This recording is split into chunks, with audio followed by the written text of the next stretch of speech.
Hi everyone, I just wanted to show you the new addition to my current project for Naruto Shippuden Storm 2, which is the textures on the turfs.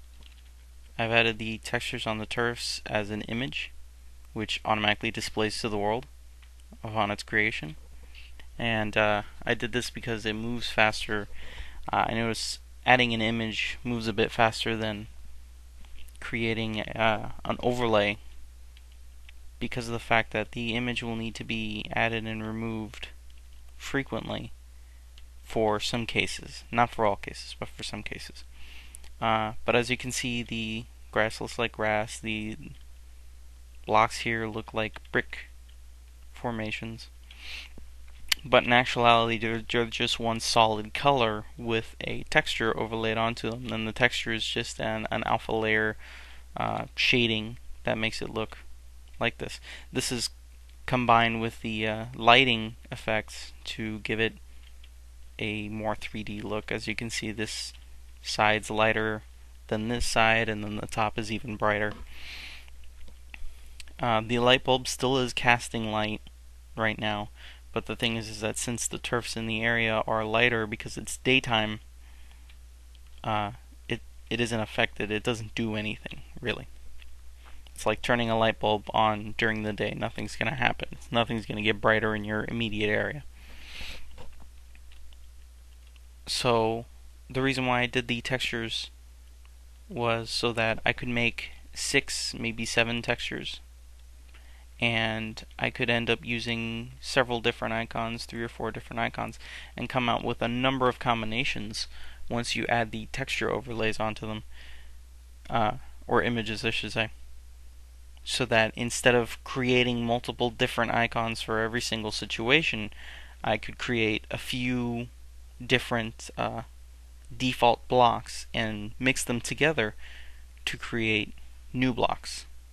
For example, if I made a brown colored icon, if I gave it the texture that the grass is, it would come out as a dirt icon. However, if I gave it the texture of, say this, say a piece of wood, it will come out as an icon that looks like wood. And yes, I've used 3 icons: the grass texture, the wood texture, and the brown icon, only to make 2 icons. However, once you get to the higher numbers, you start to see that it starts to work more. For example, I could make 2 sets of 8 icons, 8 colors, and then 8 textures, and that would make a total of 64 different combinations for your icons. I believe my math is right. I'm not sure. I have to check up. But either way, the number of combinations greatly outweighs the number of icons that you have to make. So it's a little bit faster. It takes a little bit longer to process, because when the game first boots up, you guys aren't able to see it because I can't get fraps running before the game boots. But when the world is created, it does take a moment to load.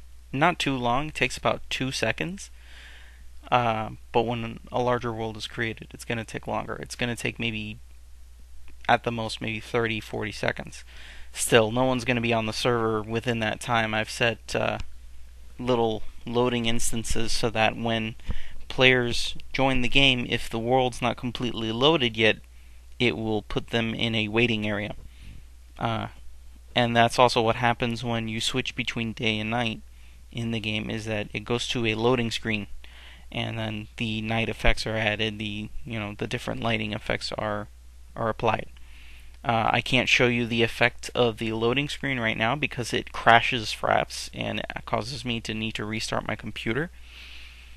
However, I will stop fraps right now and I'll switch over to nighttime so I can show you guys the lighting effects with the textures.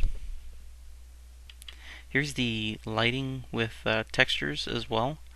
As you can see, the world's kind of dark as compared to last time. I upped the darkness on it. I increased the alpha layers and now it's possible, instead of 10 shades. It's now 14.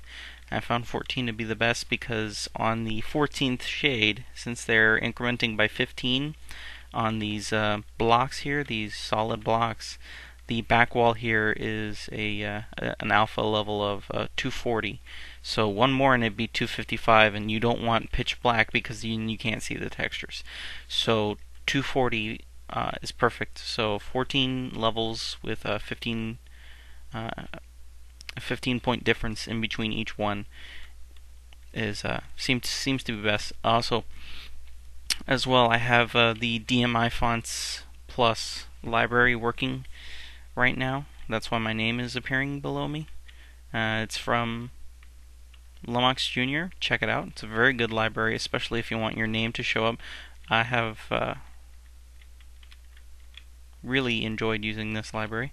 So let me show you the lighting now with the new settings. So there it is. There's a light bulb that's got it's the brightest of the bunch. It's got a 14 panel reach, so it reaches all the way back here. And yes, I added that as well. Now when you move, you actively get brighter or darker depending on your distance to the light. The way it does it is that I also have an image on my character, which is automatically displayed to the world when it's created. And what it does is that every time I enter a turf, it checks the darkness of that turf. It checks how much light is on it, and it sets my shadow accordingly. So I have a little layer just controlling how dark it is over me, and it looks like I'm going in and out of the light.